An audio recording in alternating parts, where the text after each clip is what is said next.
ఏర్పరచబడిన doctor YS Vimala Reddy అమ్మగారు మనకు వాక్యాన్ని అందించడానికి సిద్ధంగా ఉన్నారండి. అమ్మగారు అందరికీ సుపరిచితులే. కొత్త వారి కోసం సభా మర్యాద కోసం చిరు పరిచయం. అమ్మగారిని పరిచయం చేయడం గౌరవంగా భావిస్తా ఉన్నాను. రెడ్డి అమ్మగారు సంవత్సరంలో ప్రభువైన యేసుక్రీస్తును తన సొంత రక్షకునిగా అంగీకరించారు. వారి జీవిత ఎడల దేవుని పిలుపునకు ప్రతిస్పందనగా సువార్తను ప్రకటించడం ప్రారంభించి పరిచర్యను మరింత ప్రభావితం చేయటకు గాను సిస్టర్ విమలారెడ్డి అమ్మగారు BD, MTH, MA Christian studies శ్రద్ధాశక్తులతో అభ్యసించారు. వారి విశిష్ట పరిచర్య మరియు నాయకత్వ పరిణతులకు గుర్తింపుగా వారు గౌరవ డాక్టరేట్ కూడా పొందుకున్నారు. ప్రస్తుతం డాక్టర్ విమలారెడ్డి అమ్మగారు టీసీఈఈఎఫ్ఐకు చైర్పర్సన్గా మరియు హగ్గ ఇండియాకు ఉపాధ్యక్షులుగా సేవలందిస్తూ ఉన్నారు. అంతేకాకుండా మన దివంగత ముఖ్యమంత్రి వర్యులు, మాజీ ముఖ్యమంత్రి వర్యులు డాక్టర్ వైఎస్ రాజశేఖర రెడ్డి గారి యొక్క ప్రియమైన సహోదరి, మరి అదేవిధంగా మాజీ ముఖ్యమంత్రి వర్యులు వైఎస్ జగన్మోహన్ రెడ్డి గారి యొక్క ప్రియమైన మేనత్త గారు. అమ్మగారిని, అమ్మగారి కుటుంబాన్ని దేవుడు దీవించిన విధానాన్ని బట్టి వెల్కమ్ టు అమ్మగారు. ప్లీజ్ అమ్మ. థ్యాంక్ యూ స్వరూప్ గారు. మీ అందరికి కూడా యేసుప్రభు నామమున వందనాలు. చిన్న ప్రార్థన చేసుకుందాం. దయామయడ యేసునైనా స్తోత్రం ప్రభా. ఈ ఉదయకాలంన మీ సన్నిధిలో మీ వాక్యము ధ్యానించుకోవడానికి మాకందరికి ఇచ్చిన తరుణాన్ని బట్టి మీకు స్తోత్రం నైనా. తండ్రి, ఇప్పుడు నేను మాట్లాడిపోతుండగా తండ్రి, నేను కాదు తండ్రి, మీరే మాట్లాడాలి తండ్రి. మీరే మాకు కావాల్సిన వాక్యాన్ని దయచేయమని, నన్ను బోరుగా మాత్రమే వాడుకోమని యేసుక్రీస్తు నామమున వేడుకొంచున్నాను తండ్రి. ఆమేన్. పేతురు రాసిన మొదటి పత్రిక 5వ అధ్యాయము 1 నుంచి 6 వరకు చదువుతున్నాను, దయచేసి వినండి. తోటి పెద్దను క్రీస్తు శ్రమలను గుర్చిన సాక్షిని బయలుపరచబడబో మహిమలో పాలివాడును అయిన నేను మీలోని పెద్దలను హెచ్చరించుచున్నాను. పేతురు మాట్లాడుతున్నాడండి. బలిమి చేత కాక దేవుని చిత్త ప్రకారము ఇష్టపూర్వకంగాను దుర్లాభ ఆపేక్షతో కాక సిద్ధ మనసుతోనూ మీ మధ్యనున్న దేవుని మందను పై విచారణ చేయించు దాన్ని కాయుడి. మీకు అప్పగించబడిన వారిపైన ప్రభువునైనట్లుండక మందకు మాదిరిలుగా ఉండుడి. మీకు అప్పగించబడిన వారిపైన ప్రభువుగా ఉండక మందకు మాదిరిలుగా ఉండండి అంటున్నాడు పేతురు. ప్రధాన కాపరి ప్రత్యక్షమైనప్పుడు మీకు వాడబారని మహిమ కిరీటం పొందుదురు. ఆ విధంగా ఉండగలిగితే మీకు మహిమ కిరీటం వస్తుంది అంటున్నాడు. చిన్నలారా, మీరు పెద్దలకు లోబడి ఉండుడి. మీరు పెద్దలకు లోబడి ఉండుడి. ఈ భాగమంతా కూడా శ్రమల్లో ఉన్న ఆది సంఘం వాళ్ళతో మాట్లాడుతున్నాడు పేతురు. మీరు పెద్దలకు లోబడి ఉండుడి. మీరందరూ ఎదుటివాని ఎడల దీన మనస్సు అను వస్త్రం ధరించుకొని మిమ్మల్ని అలంకరించుకునుడి. దేవుడు అహంకారులను ఎదిరించి దీనులకు కృప చూపించును. దేవుడు తగిన సమయమందు మిమ్మల్ని హెచ్చించినట్లు ఆయన బలిష్టమైన చేతి కింద దీన మనస్కులై ఉండుడి. ఈరోజు మనము ధ్యానించుకోవాల్సిన అంశము దీనత్వం, దీన మనస్కులై ఉండుడి. ఇక్కడ 5వ వచనం చూద్దాం, చూడండి. చిన్నలారా, ఎవరితో మాట్లాడుతున్నాడు? యాక్చువల్గా పాస్టర్లతో మాట్లాడుతున్నాడు, కాపర్లతో, మంద కాపర్లతో మాట్లాడుతున్నాడు. అయితే ఇది విశ్వాసులందరికీ సంబంధించిన విషయం కాబట్టి మనందరికీ వర్తిస్తుంది. మీరు పెద్దలకు లోబడి ఉండుడి అంటే ఇప్పుడు చిన్నలారా అని ఎవరితో అంటున్నాడు? పాస్టర్స్తో అంటున్నాడు. అంటే వాళ్ళంతటి వాళ్ళు, అంటే సంఘాలకు పెద్దలంటే పెద్దలారా అనాల్సింది పోయి చిన్నలారా అంటున్నాడు ఏంటి అని మీరు అనుకోవచ్చు. మనము ఎంత ఒదిగి ఉంటే అంతగా దేవుడు హెచ్చిస్తాడు. యేసుప్రభు ఎన్నోసార్లు చెప్పాడు కదా, తను తగ్గించుకున్నవాడు హెచ్చింపబడును. యేసుప్రభు అంతటి వాడే తను తగ్గించుకున్నాడు. మరి తగ్గించుకోవడం అనేది మనకు తప్పనిసరిగా రావాలి. అది క్రైస్తవ్యానికి మూలం అని చెప్పచ్చు. ఎందుకంటే యేసుప్రభువే చేసి చూపించాడు కదా. ఫిలిప్పీ పత్రిక 2వ అధ్యాయంలో చూడండి ఒకసారి, 6 నుంచి చదువుతున్నాను. ఆయన దేవుని స్వరూపం కలిగిన వాడై ఉండి దేవునితో సమానంగా ఉండుట విడిచిపెట్టకూడని భాగ్యమని ఎంచుకొనలేదు, కానీ మనుషుల పోలికగా పుట్టి దాసుని స్వరూపమును ధరించుకొని తన్ను తానే రిక్తునిగా చేసుకొనెను. మరియు ఆయన ఆకారమందు మనుష్యుడిగా కనపడి మరణం పొందినంతగా, అనగా శిలువ మరణం పొందినంతగా విధేయత చూపిన వాడై తన్ను తాను తగ్గించుకొనెను.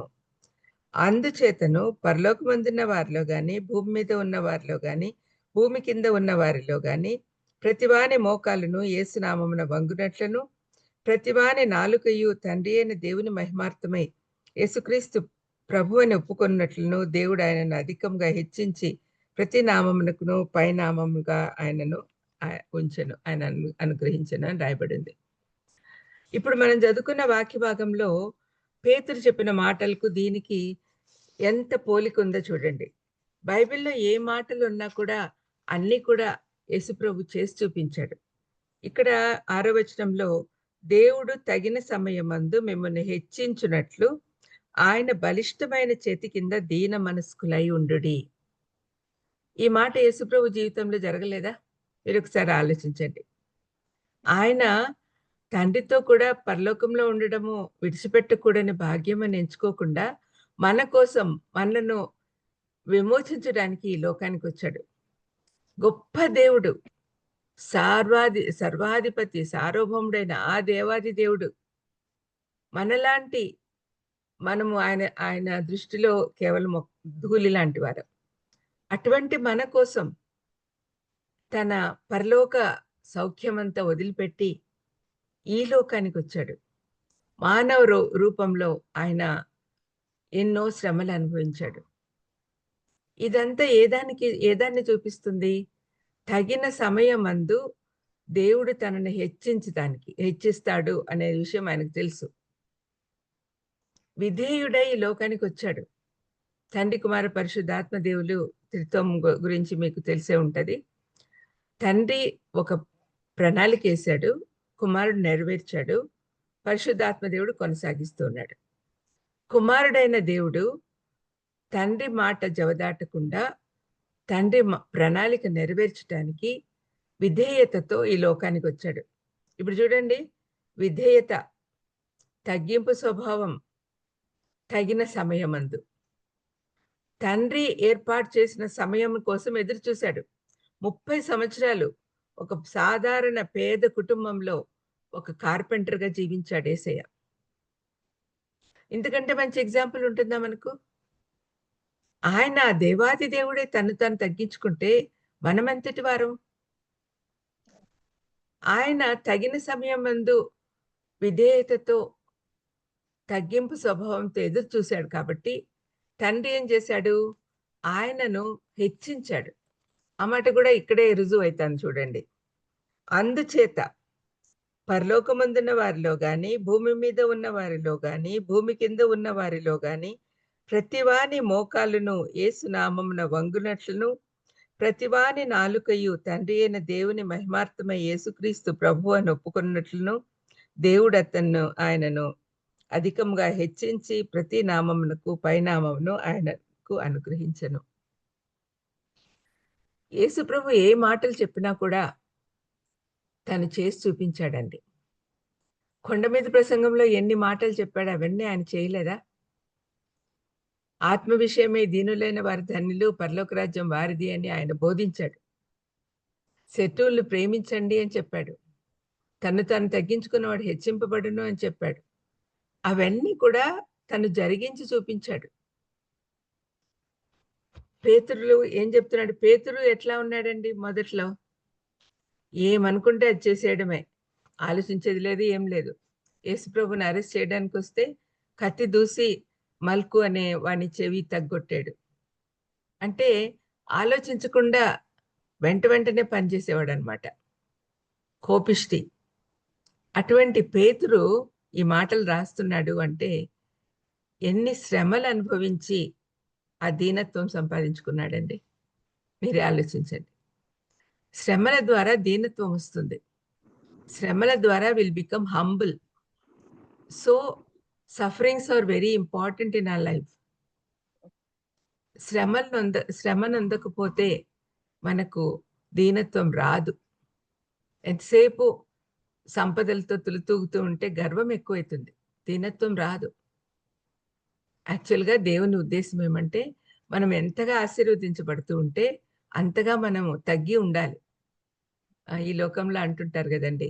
ఆహ్, ఏమీ లేని వారు ఎగిరెగిరి పడుతుంటారు. ఒక ఇస్త్రీ పెట్టి ఖాళీగా ఉన్నంత సేపు ఎగురుతా ఉంటది. దాన్ని కంట్రోల్‌లో పెట్టడానికి వాటర్ బాటిలో ఏదో ఒకటి పెడతారు దాని మీద. ఎప్పుడైతే దాంట్లో ఫుడ్ నిండిపోయి ఉంటుందో, అప్పుడు అణిగి ఉంటుంది. ఏం లేనివాడు ఎగిరెగిరి పడతాడు. అన్నీ ఉన్నవాడు ఒదిగి ఒదిగి ఉంటాడు అని మనం చాలా సార్లు చూస్తూ ఉంటాం. అయితే ఈ లోకంలో అయితే ఇటువంటిది చాలా కష్టం. చెప్పడం సులభమే కానీ, యేసుప్రభు చెప్పిన మాటలన్నీ మనం ఆచరించి చూపించాలంటే చాలా కష్టం. కానీ పేతురేమంటున్నాడంటే, మీరు తప్పనిసరిగా ఈ విధంగా ఉంటే మీరు హెచ్చింపబడతారు. 5, 6 వచనాలు మళ్ళీ ఒకసారి చదువుకుందామండి.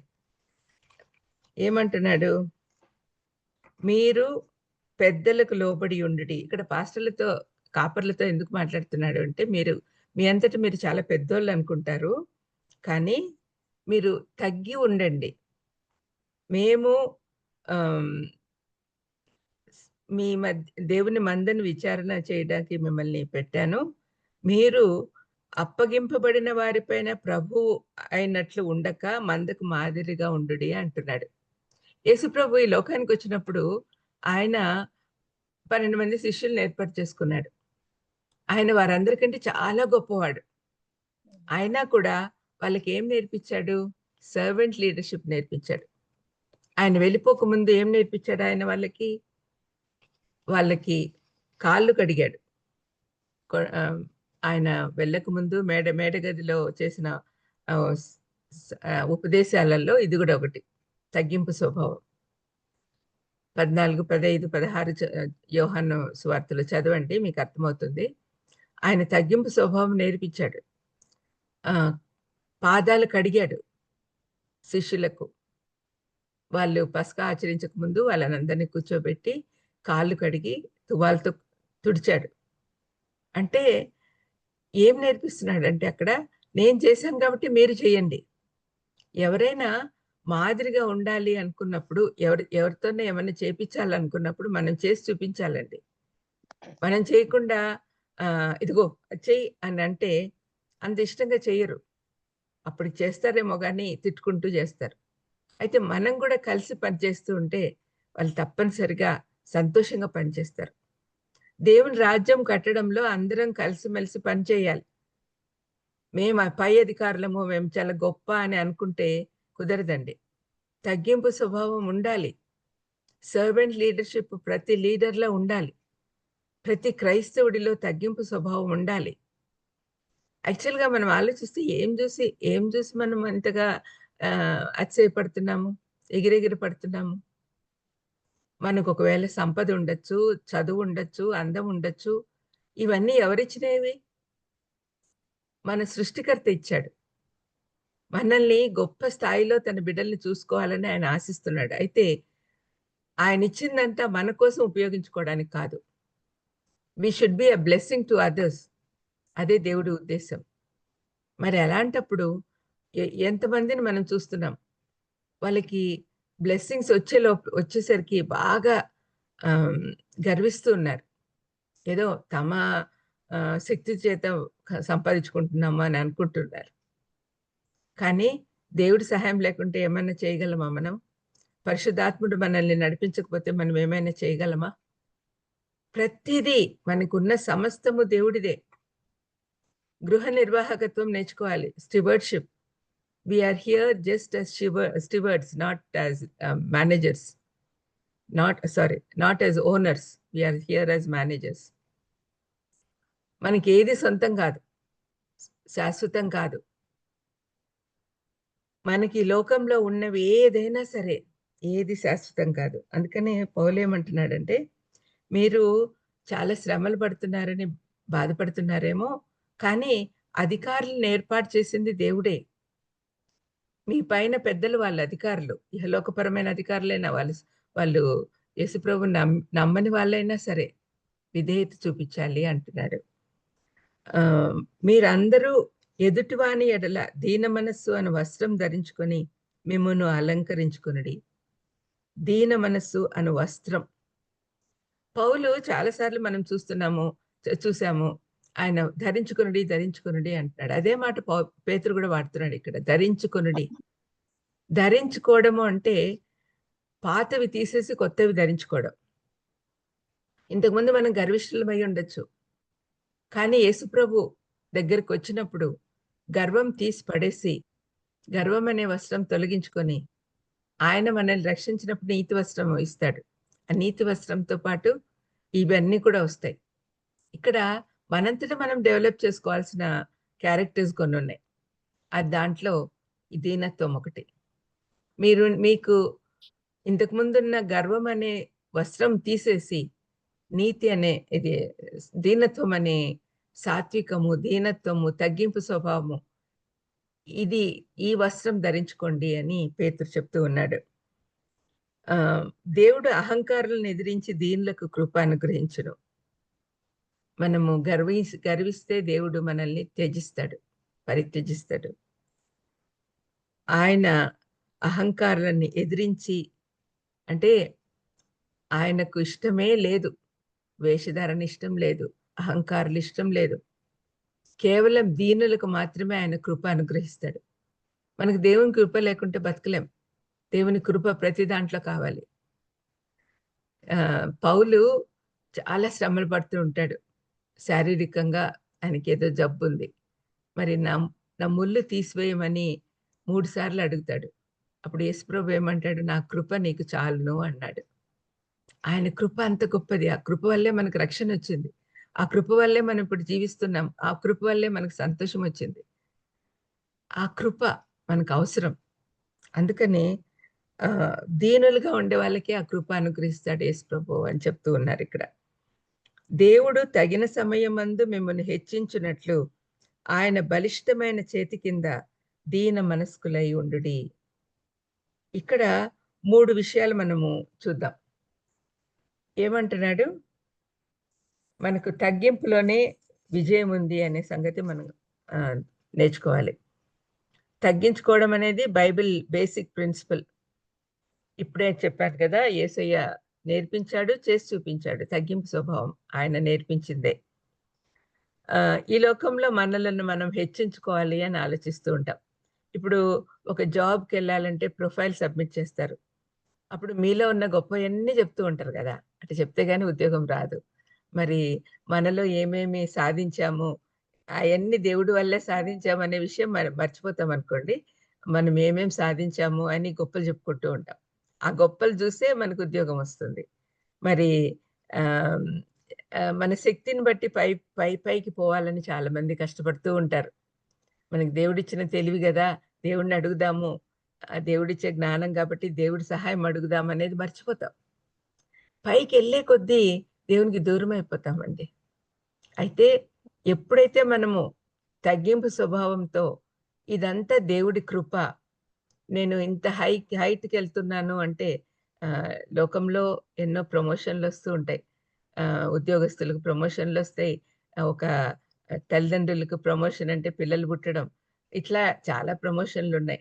మనం ఒక స్థాయి నుంచి ఒక స్థాయికెళ్ళినప్పుడు అన్నిట్లో కూడా మనము గర్వించకుండా దీనులంగా తండ్రి దగ్గరికెళ్ళి థాంక్స్ చెప్తూ ఉండేది అలవాటు చేసుకోవాలి.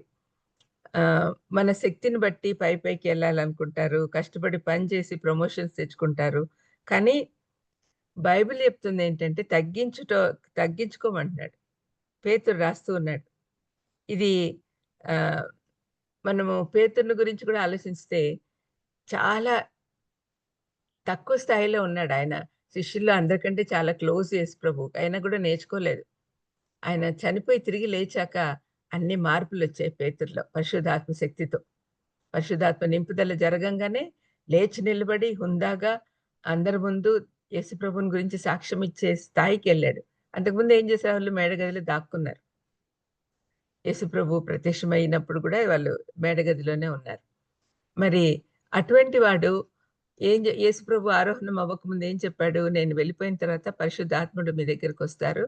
ఆయన పరిశుద్ధాత్మ శక్తితో నింపబడి మీరు పరిచర్య చేస్తారు అని చెప్పాడు. ఆ విధంగానే అపోస్తల కార్యం 2వ అధ్యాయంలో మనం చూస్తాం. పరిశుద్ధాత్మ వాళ్ళ మీదకి రాంగానే పేతురు చాలా శక్తిమంతుడై బోధించడం మొదలు పెడతాడు. అప్పటి వరకు ఉన్న గర్వము అట్లాంటివి ఏమీ లేవు ఇప్పుడు. దీనత్వం ఉంది. పేతురు తాను అనుభవపూర్వకంగా తెలుసుకున్న సత్యాన్ని ఈ పత్రికలో రాస్తూ ఉన్నాడు. అప్పుడు ఎంత దీనత్వం ఉంది వాళ్ళలో. శిష్యులందరూ కూడా ఇవన్నీ నేర్చుకున్నారు. యేసుప్రభువుని చూసి నేర్చుకున్నారు. యేసుప్రభు దగ్గర 3.5 సంవత్సరాలు వాళ్ళు అన్నీ నేర్చుకునేదానికే పెట్టుకున్నాడు దేవుడు. ఎందుకంటే యేసుప్రభు వెళ్ళిపోయిన తర్వాత తన పరిచర్య కొనసాగించేది వాళ్ళే కాబట్టి వాళ్ళనంతా సరిగ్గా ట్రైన్ చేశాడు యేసుప్రభు. దీనత్వం నేర్చుకున్నాడు. అది స్వతహాగా రాదు. దీనత్వం అనేది స్వతహాగా ఎవరికి రాదు. మానవ సహజం కాదది. మానవుడు ఎప్పుడైతే పడిపోయాడో అప్పటి నుంచి అన్ని చెడ్డ అలవాట్లే, చెడ్డ స్వభావమే వచ్చింది కదా! గర్వం అనేది ఫస్ట్ వచ్చింది చెప్పాలంటే. ఎందుకంటే హవ్వ ఏమనుకుంది? దేవుడంతటి దాన్ని కావాలి, దేవదూతల వంటి వాళ్ళైతారు, ఈ పండు తినమని సాతాను చెప్తే, ఇప్పుడు ఉండే స్థాయి సరిపోదని అనుకుంది ఆమె. యాక్చువల్‌గా ఆమె దేవదూతల కంటే పై స్థానంలో ఉన్నాను అనే సంగతి మర్చిపోయింది. తనకు డైరెక్ట్‌గా చెప్పలేదు కదా దేవుడు. ఆదాము చెప్పడంలో పొరపాటు అయ్యుండొచ్చు. లేకపోతే ఆమె సరిగ్గా అర్థం చేసుకోలేకపోయుండొచ్చు. సాతాను మాటలు వినంగానే అబ్బా! నేను కూడా చాలా గొప్పదాన్ని అయిపోతాను అని అనుకుంది. దేవుడిచ్చిన స్థాయి నుంచి చాలా పైకెళ్ళిపోవాలని ఆశించి ఆ పండు తిని పాపం చేసింది. అది గర్వం కాదా? దేవుడంతటి దాన్ని కావాలని అనుకోవడం గర్వం కాదా? లూసిఫర్ ఎలా పడిపోయాడండి? అంతే గదా! ఒకసారి యెషయా గ్రంథం చదివితే మనకు అర్థమవుతుంది. యెషయా గ్రంథము ఆహ్, 14వ అధ్యాయంలో లూసిఫర్ పడిపోవడం గురించి రాయబడిందండి. ఒకసారి చదువుకుందాం. యెషయా 14 12 నుంచి చదువుతున్నాను. తేజో నక్షత్రమా, వేకువ చుక్క, నువ్వెట్లు ఆకాశం నుండి పడితివి. జనములను పడగొట్టిన నీవు నేల మట్టం వరకు ఎట్లు నరకబడితివి. ఇది సైతాన్‌తో, అపవాదితో మాట్లాడుతున్న మాటలు. తేజో నక్షత్రమా, వేకువ చుక్క, నువ్వు ఒకప్పుడు ఆ స్థాయిలో ఉన్నావు. తేజో నక్షత్రం ఎంత వెలిగిపోతా ఉన్నావు. అటువంటి వాడివి ఏమైంది? నీవెట్లు ఆకాశం నుండి పడితివి. జనములను పడగొట్టిన నీవు నేల మట్టం వరకు ఎట్లా నరకబడితివి. నేను ఆకాశమునకు ఎక్కిపోయేదను, దేవుని నక్షత్రములకు పైగా నా సింహాసనమును హెచ్చింతును. ఉత్తర దిక్కునున్న సభా పర్వతం మీద కూర్చుందును, మేఘమండలం మీదకి ఎక్కుదును, మహోన్నతునితో నన్ను సమానునిగా చేసుకొందును అని నువ్వు మనసులో అనుకుంటివి గదా. నువ్వు పాతాళమునకు, నరకంలో ఒక మూలకు త్రోయబడితివే. నిన్ను చూచువారు నిన్ను నిదానించి చూచుచు ఇట్లు తలపోయిదురు. భూమిని కంపింపచేసి రాజ్యములను వణికించిన వాడు ఇతడేనా? లోకమును అడవిగా చేసి దాని పట్టణములను పాడు చేసిన వాడు ఇతడేనా? తాను చెరపట్టిన వారిని తమ నివాస స్థలమునకు పోనీయని వాడు ఇతనేనా అనుకుంటారంట. ఎంత చక్కగా రాయబడింది చూడండి అతని గర్వం గురించి. లూసిఫరు ఎంత గొప్ప స్థాయిలో ఉన్నాడు. తేజో నక్షత్రం అందరినీ ఏలినాడు ఒకప్పుడు. కానీ గర్వించి నేను ఆయన స్థానంలోకి వెళ్ళాలి, దేవుడి స్థానంలో, ఆ సింహాసనంలో కూర్చోడానికి నేను కూడా తగిన వాడినే అని ఎప్పుడు అనుకున్నాడో అప్పుడే అతను నరకానికి తోయబడ్డాడు. అతని కోసమే నరకము ఏర్పాటు చేశాడు దేవుడు. కింద పడేశాడు దేవుడు. ఎప్పుడైనా తగ్గించుకున్న వాడిని హెచ్చిస్తాడు గానీ, గర్వించిన వాడిని ఎప్పుడు కూడా దేవుడు పడేస్తాడు. ప్రైడ్ గోస్ బిఫోర్ ఫాల్ అని దేవుని వాక్యమే చెప్తుంది. మరి గర్వించిన వాడు తప్పనిసరిగా కింద పడిపోతాడు. గర్వం ఉండకూడదండి. మనలో ఎప్పుడైతే యేసుప్రభు ప్రేమ ఎంటర్ అవుతుందో ఆటోమేటిక్‌గా గర్వం అనేది తీసేయాలి. అహము, గర్వము, ద్వేషము, అసూయ, కోపము ఇవన్నీ కూడా పోవాలి. పోయినప్పుడే మనం ఆత్మీయంగా ఎదగగలం. తగ్గింపు స్వభావం రావాలి. నన్ను చాలామంది అంటుంటారు, మీరు చాలా తగ్గింపుగా ఉంటారని. ఏముంది మనల్ని హెచ్చించడానికి? మనము అతిశయపడ్డానికి ఏముంది? మనకున్న సమస్తము దేవుడిచ్చినదే కదా! మరి పౌలులాగా మనము తలంచాలి. నేను సిలువ బట్టే అతిశయిస్తాను. యేసుప్రభు మన కోసం సిలువలో చనిపోయి మనకు రక్షణ ఇచ్చాడు. అంతకంటే గొప్ప గర్వించదగిన విషయం ఏముంది మనకు? సర్వము ఇచ్చిన ఆ సర్వాధిపతిని గురించి బట్టి మనము అతిశయించాలి గాని, మనలో ఏమీ లేదని గుర్తుంచుకోండి. అప్పుడే మనకు ఆ దీనత్వం వస్తుంది. దీనులైన వారి ధన్యులు, పరలోక రాజ్యం వారిది అని యేసుప్రభు అంటూ ఉంటాడు. నేను మా అమ్మ గురించి సాక్ష్యం చెప్తున్నప్పుడు ఎప్పుడూ ఆ మాట చెప్తూ ఉంటాను. ఆమెలో దీనత్వం నేను చూశాను. ఎంత గొప్ప స్థాయికెళ్ళినా కూడా ఆమె ఎప్పుడు దేవుడిని మర్చిపోలేదు. పెద్ద బైబిల్ చేతిలో పట్టుకొని తిరుగుతూ ఉండేదనమాట. ఆమె మా ఊర్లో ప్రెసిడెంట్‌గా ఉన్నింది. ఒక పెద్ద కోటీశ్వరుని భార్యగా ఉన్నింది. ఒక సీఎం తల్లిగా ఉన్నింది. కానీ ఎప్పుడూ అతిశయించినట్లు నేను చూడలేదు. ఏ దాన్ని బట్టి కూడా దేవుని కృప అనడమే మేము చూసాం. మరి అటువంటి తల్లి ద్వారా మేము నేర్చుకున్న దీనత్వము మా మా జీవితాల్లో కూడా ఉండాలని మేము ఆశిస్తూ ఉన్నాం. ఏ దాన్ని బట్టి కూడా మనం అతిశయించకూడదండి. ప్రతిదీ దేవుడిచ్చాడు. దేవుడికే మహిమ రావాలి. మనం ఈ లోకంలో ఎన్నో అనుభవిస్తూ ఉన్నాం. చక్కటి ఇల్లులు, భోజనానికి లోటు లేకుండా, తిండి, గుడ్డ, లోటి కపడా ఔర్ మకాన్ అని అంటారు గదా! అవన్నిటికి ఏం లోటు లేకుండా ఉన్నాం. మరి మనము మనకుండే దాంట్లో ఇతరులకు సహాయం చేస్తూ, ఇతరుల పట్ల దీన మనసు కలిగిన వారమై ఉండాలి అని దేవుని వాక్యం మనకు నేర్పిస్తా ఉంది. అందుకనే మనము ఎప్పుడు కూడా ఆహ్, తగ్గింపు స్వభావం కలిగి ఉండాలి. ఈ ఆది సంఘంలో చాలా శ్రమలు పడుతూ ఉన్నప్పుడు అధికారులకు లోబడి ఉండాల్సిన అవసరం మాకేంటి? మేమేం తప్పు చేశామని మేము శ్రమలు అనుభవిస్తున్నాము అని వాళ్ళు తిరగబడేది సహజం గదా!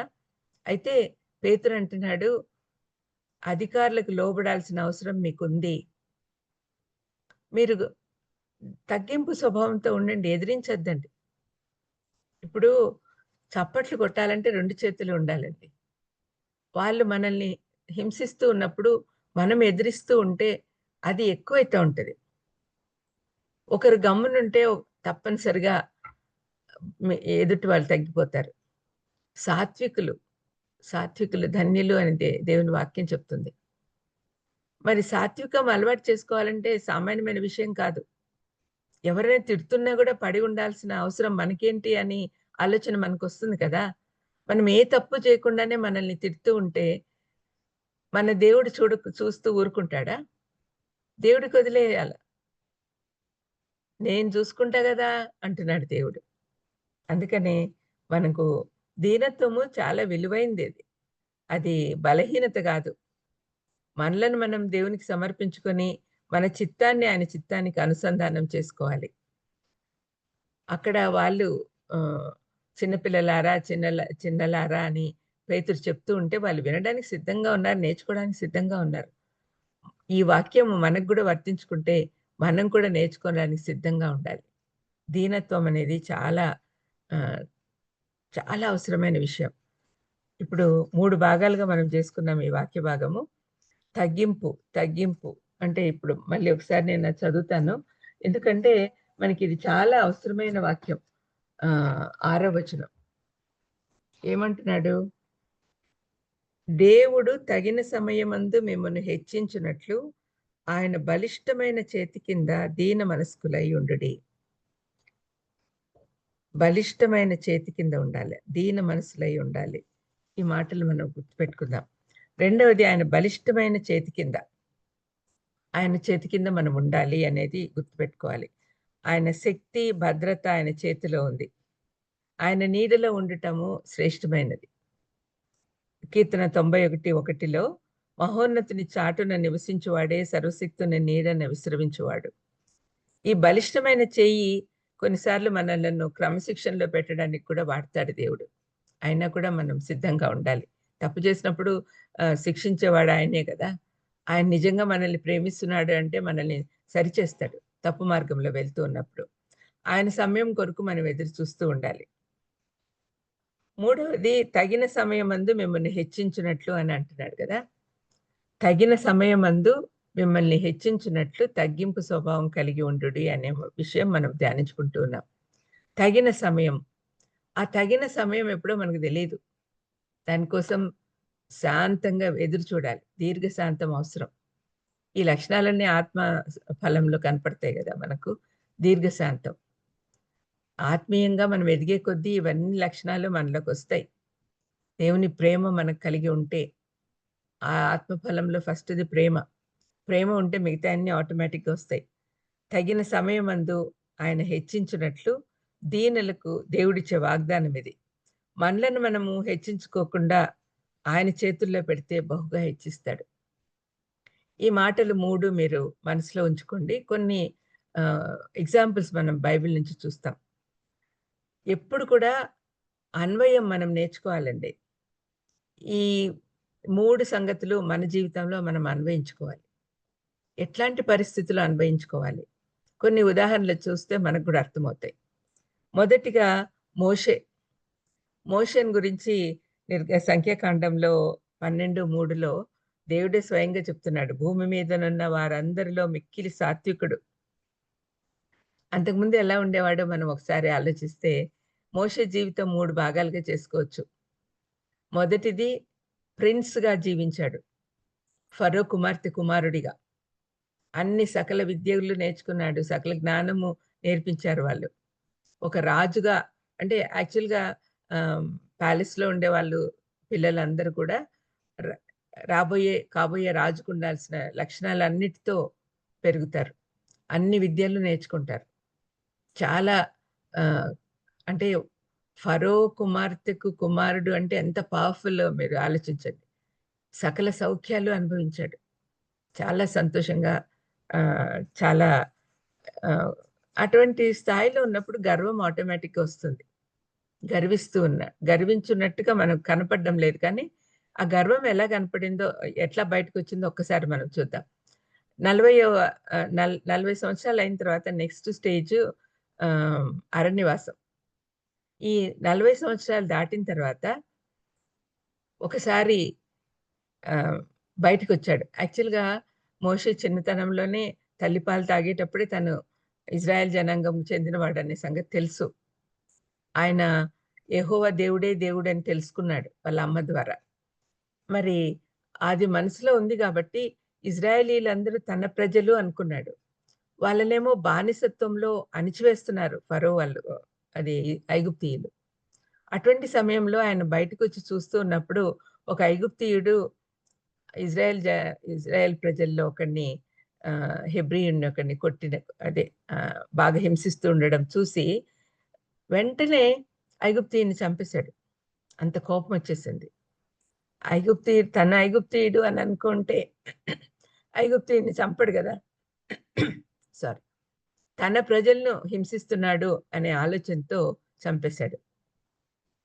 మామూలుగా గర్విష్ఠులకి కోపం ఎక్కువొస్తుంది. సాత్వికులకు రాదు.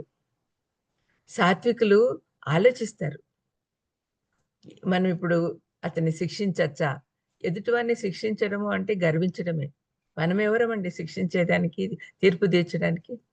దేవుడు చెప్పాడు గదా! తీర్పు తీర్చడానికి నేనున్నాను అని. మరి మనమెందుకు తీర్పు తీర్చాలి? మోషే అక్కడ తీర్పరిగా ఉంటూ ఉన్నాడు. తప్పు చేశాడు కాబట్టి నేను చంపేస్తాను, కొట్టేస్తాను. ఆ కొట్టడంలో చంపేశాడు. ఆ గర్వం నుంచి బయటపడాలి. సాత్వికం నేర్పిస్తున్నాడు దేవుడు. నెక్స్ట్ 40 ఇయర్స్ ఎక్కడ తీసుకెళ్ళాడు? అరణ్యంలోకి తీసుకెళ్ళాడు దేవుడు అతన్ని. ఐగుప్తీయుని చంపినప్పుడు నెక్స్ట్ డే ఎవరో అతన్ని చంపినట్టు నన్ను కూడా చంపుతావా అనేసరికి పారిపోతాడు. ఇంకా ఫరోకి తెలిస్తే నన్ను చంపేస్తాడు అని చెప్పి అక్కడి నుంచి వెళ్ళిపోతాడు. వెళ్ళిపోయి ఆహ్, ఎక్కడున్నాడో ఎవరికీ తెలీదు. అట్లా అజ్ఞాతంలో 40 సంవత్సరాలు ఉంటాడు. ఆ 40 సంవత్సరాలు ఏం జరిగింది? అతనికి సాత్వికం నేర్పించాడు దేవుడు.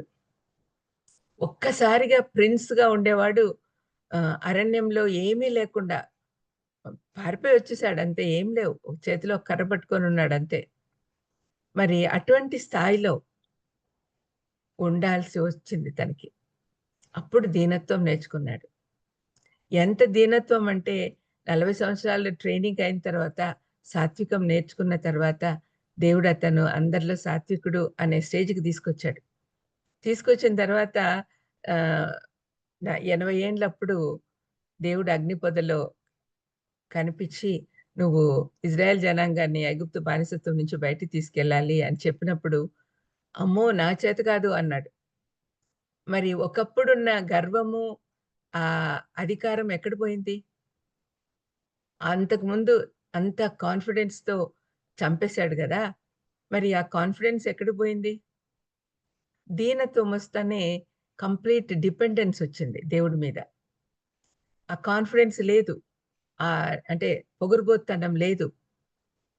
నేనేమైనా చేయగలను అనే గర్వం లేదు.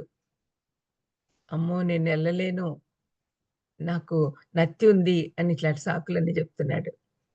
కానీ దేవుడు ధైర్యపరిచి అతన్ని ముందుకు పంపించాడు. తనకు కావాల్సినటియన్నీ సమకూర్చాడు. తనకు కావాల్సిన ధైర్యం ఇచ్చాడు. ఎప్పుడైతే మనము దీన మనసుతో ఆయన చేతుల కిందకొస్తామో, ఆయనే మనల్ని లీడ్ చేస్తాడు, హెచ్చింపజేస్తాడు. మీరు గమనించండి మీ జీవితాల్లో కూడా ఏదైనా మేమే చేయగలము అని అనుకున్నప్పుడు ఫెయిల్ అయ్యే అవకాశాలున్నాయి. కానీ దేవుని చేతికి అప్పగిస్తే తప్పనిసరిగా విజయం వస్తుంది. అది గూడా చాలా గొప్ప విజయం. దేవుని చేతికిస్తే ఇంకా మనకు కంట్రోల్ ఉండదు. పరిధులుండవు. విపరీతంగా హెచ్చిస్తాడు దేవుడు. అయితే కంప్లీట్‌గా సంపూర్ణంగా ఆయనకు సమర్పించుకోవాలి. మనం అనుకుంటాం సంపూర్ణంగా సమర్పించుకుంటున్నామని భ్రమపడుతూ ఉంటాం కొన్నిసార్లు. మళ్ళీ మన శక్తి చేతనే మనం గెలిచాము అని చెప్పుకుంటారు. చాలా బైబిల్‌లో చాలా ఎగ్జాంపుల్స్ ఉన్నాయి అట్లా. దేవుని ఎదుట దీన మనస్కులై ఉన్నంత వరకు దేవుడు ఆశీర్వదిస్తాడు. ఇజ్రాయెల్ చరిత్రలో ఎంతమంది రాజుల గురించి ఆ మాటలు రాయబడి ఉన్నాయి. తగ్గింపు స్వభావంతో దేవుని మీద ఆధారపడిన వాళ్ళు ఎప్పుడు గెలుస్తూనే ఉంటారు. మేమే గెలుస్తాము. ఇది చిన్నదే గదా! అనుకున్నప్పుడు ఇది ఆహ్, ఆహ్, మన యెహోషువ విషయంలో గూడా మనకు గుర్తుకొచ్చుంటుందనుకుంటా మీకు. ఎరికో గోడలు పడగొట్టినప్పుడు దేవుని మీద ఆధారపడ్డాడు. వాళ్ళేం జేయలే ఊరికే స్తుతిస్తూ, ఆరాధిస్తుంటే అది పేక మేడల్లాగా పడిపోయింది. ఆ తర్వాత హాయి అని ఒక చిన్న ప్లేసు.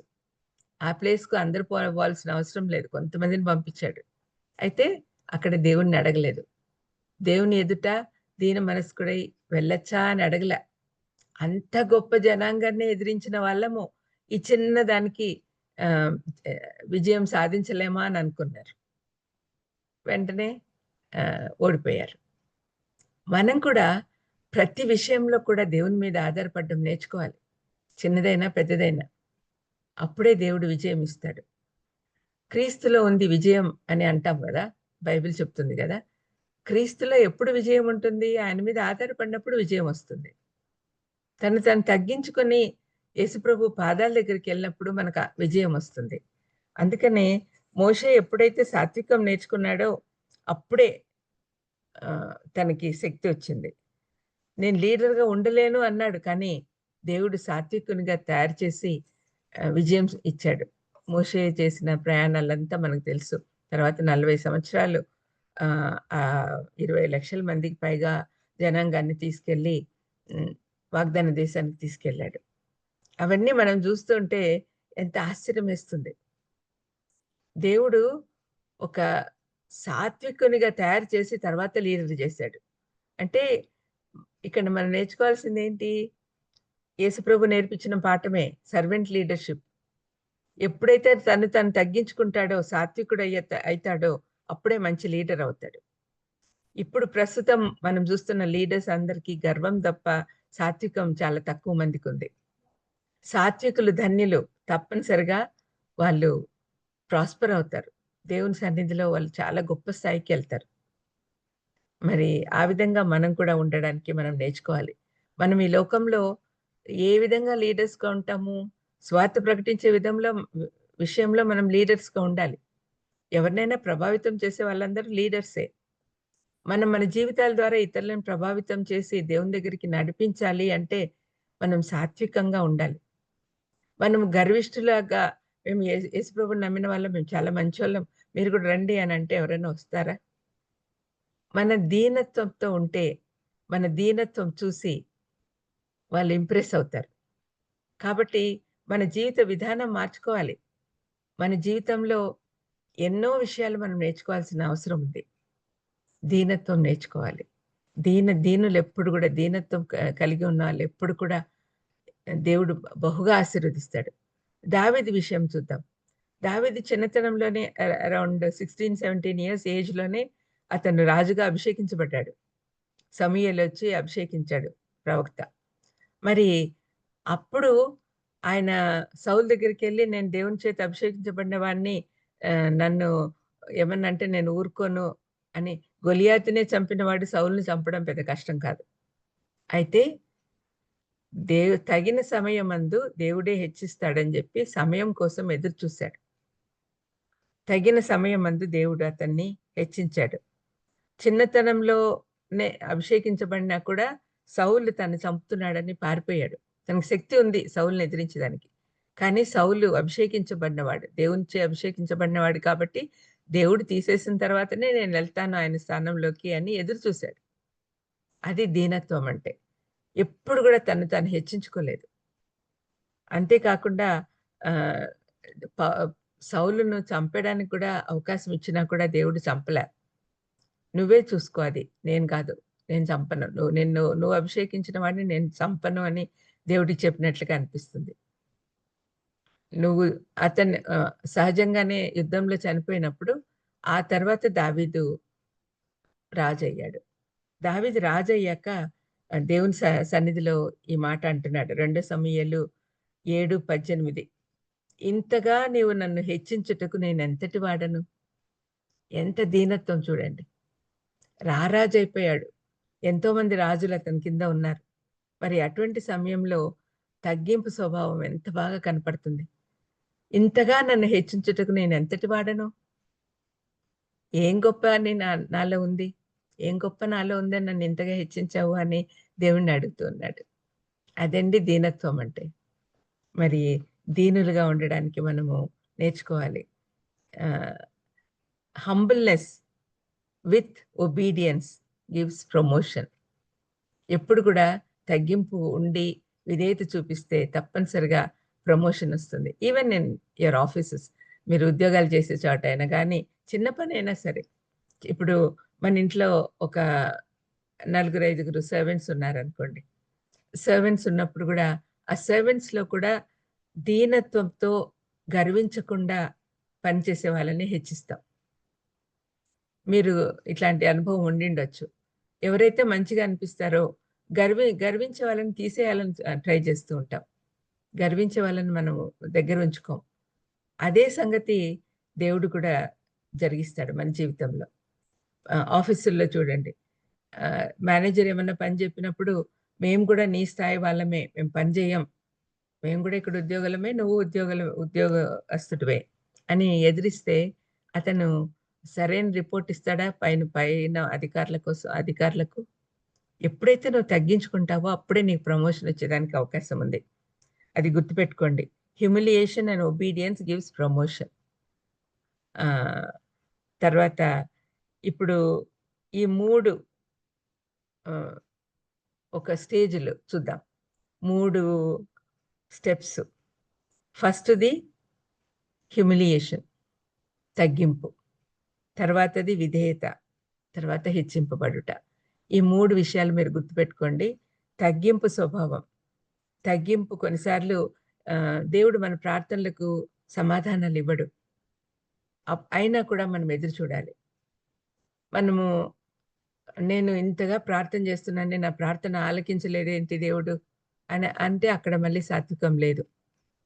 మనం ఎదురు చూడాల్సిందే.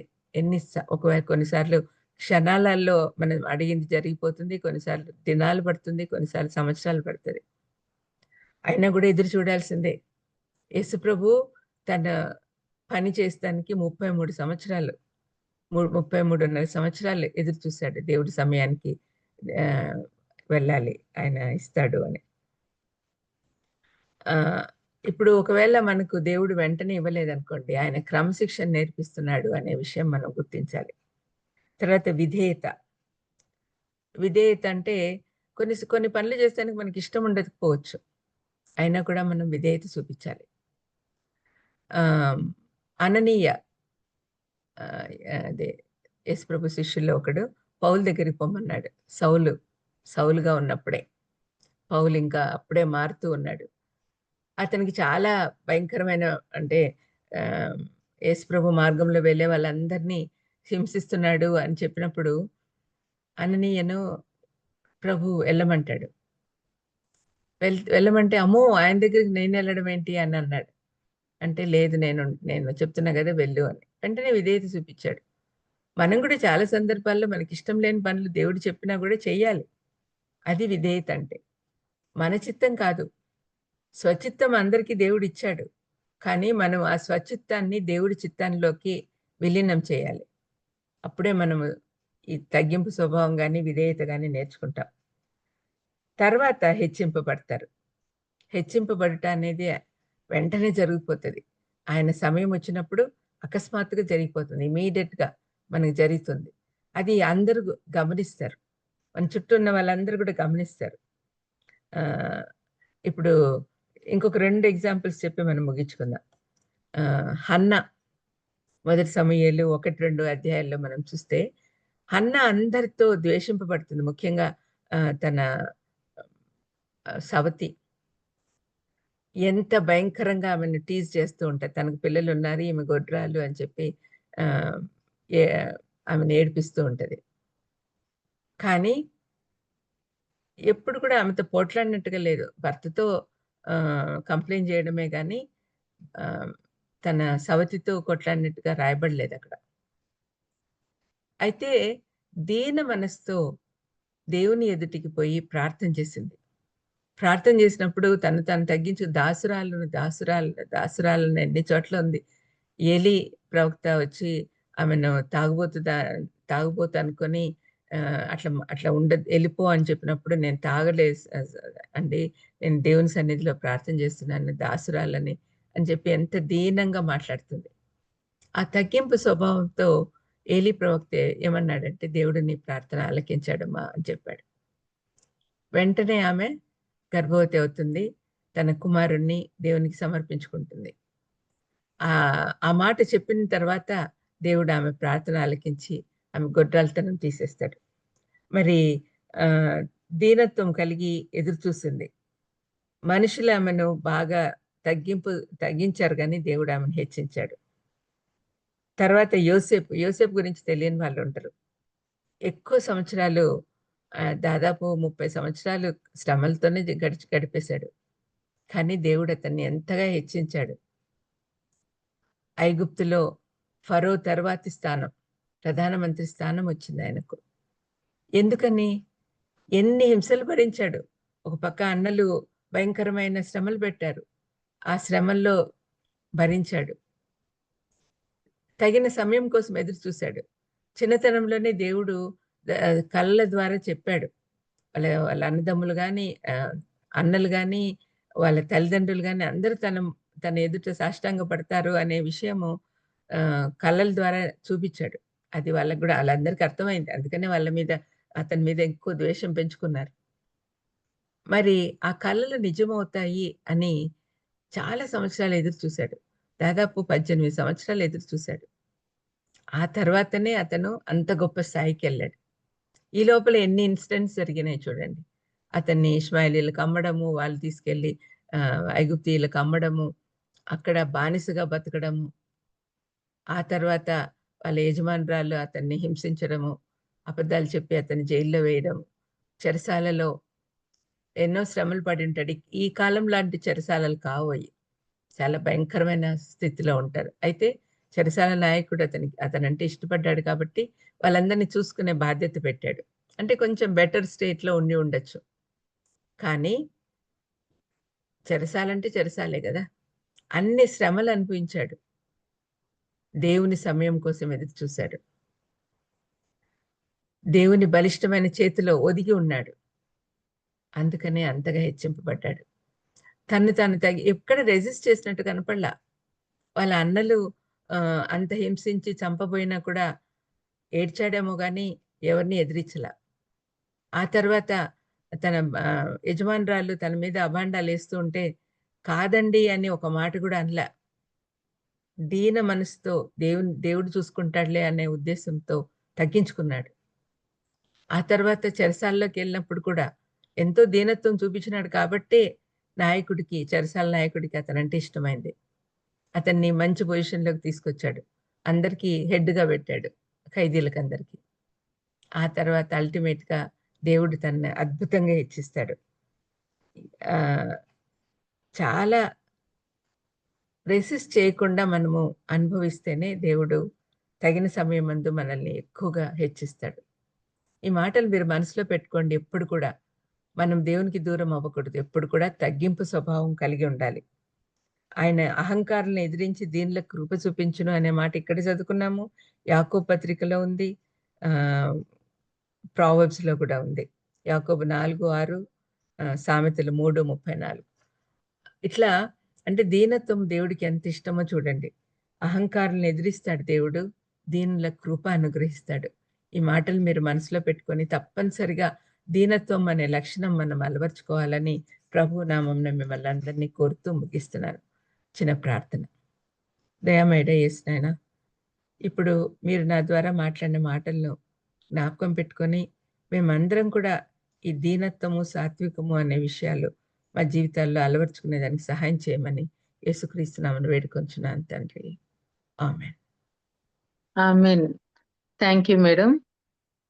మరి చాలా చక్కని వర్తమానం.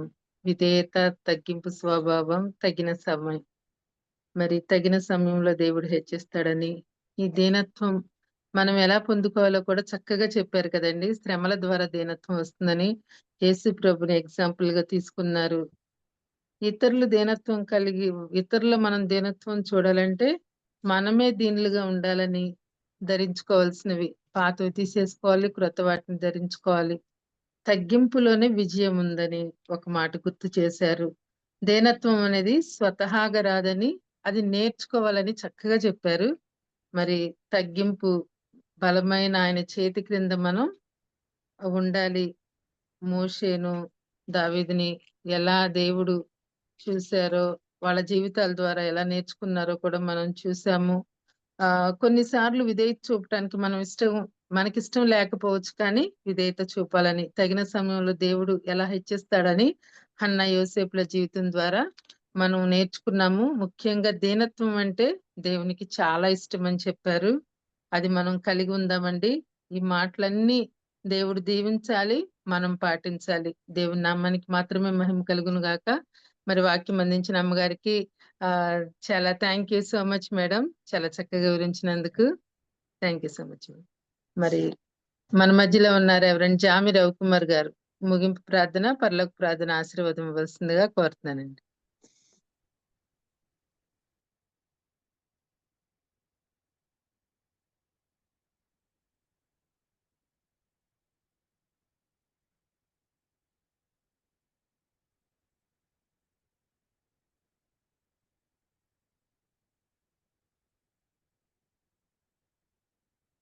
జామి రవికుమార్ గారు సిద్ధంగా లేనట్లయితే పాస్టర్ తోట బాలస్వామి గారు.